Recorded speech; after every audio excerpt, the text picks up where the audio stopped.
back a time ago when we kind of first got to Oconomowoc. My brother and this guy, Ozzy Koto, were sitting in the kitchen building this little thing called a Bobot.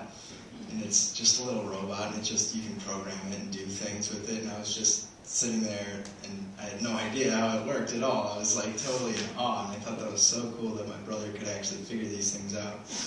And so my brother is a great person to have. I'd like to share a couple of memories and stories and ways I've been affected by him. So, at a wedding a long time ago, we were just wandering around or something. We got lost from our parents, and we ended up just playing these baskets. And they were just baskets, and baskets are fun for little kids, I guess. But on the front of it, it said, "Feed the Hungry." And it was for, like, I don't know, food donation for the Salvation Army or something. So when everybody got over to us, they took pictures and cracked up. So I don't really remember that, but I see the photos all the time. So. And he's always been exactly like one grade ahead of me, and that's nice for me. Anytime I had questions about a book or about a test subject or anything like that, he's been there at least to help me out. But it wasn't until we moved to Oconomowoc that we had the same teachers. I could actually ask him things and he would know, because different teachers teach different ways and everything. And it wasn't until Oconomowoc that we started listening to like death metal and stuff. We changed a lot when we got to Oconomowoc.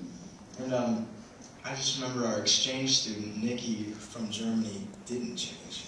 He didn't change at all. He was still the same German, strict kid. He was the same. And it kind of made me realize that how cool it was to have my brother. And I looked up to him a lot through about 6th grade. I was like nothing more than a reflection of him.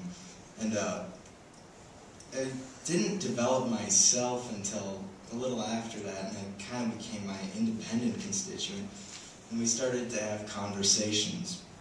Something that we'd talk about little stuff, but we didn't really talk about a lot of things.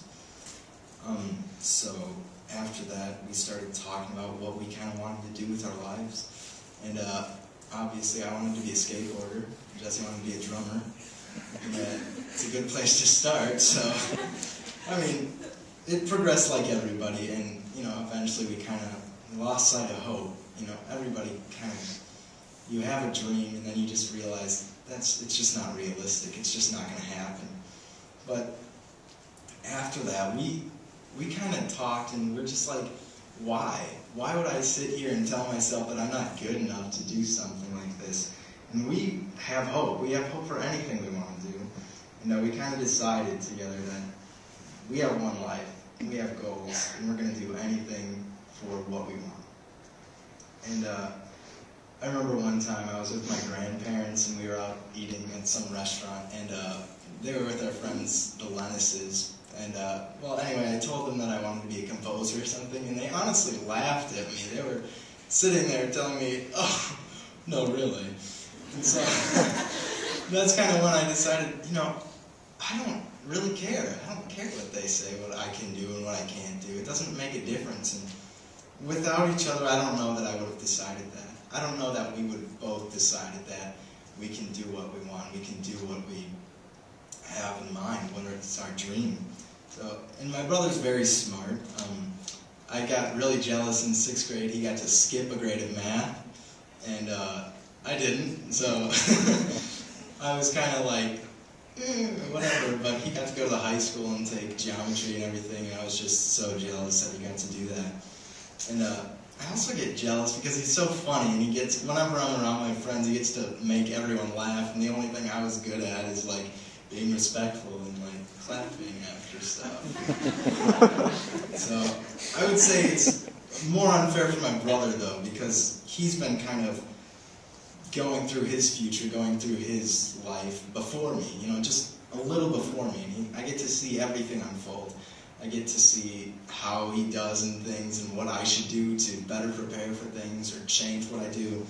And I'm really glad that he hasn't thrown anything away. He hasn't decided that, we decided together that the goal thing, we had that all in mind, and I'm really glad that he did. He demonstrates perseverance when he loves something. And I've seen him struggle with girls, and we've both learned from that. I only wish that I could show him something because I want to. I want to influence his life like he has influenced mine. So, in a nutshell, our relationship has been kind of told through a couple of stories and memories and ways he's affected me. My brother's a great person to have. Like, the earth revolves around the sun because of its presence. Earth doesn't follow stars way far away because, frankly, they don't give nearly enough comfort, which is kind of like, I'll be the earth, and he'll be the sun. Okay. And so we've kind of begun to appreciate the sun. I mean, there are other suns out there, but you've got this one. And I mean, you might be pessimistic, but honestly, there's so many good things about this sun, and how many great things that you can pick out. You actually start to love this sun. So this reminds me of my relationship with my brother. Though we pick each other apart, we both have so many wonderful traits to share with each other, and hopefully I'll find a lot more in him soon.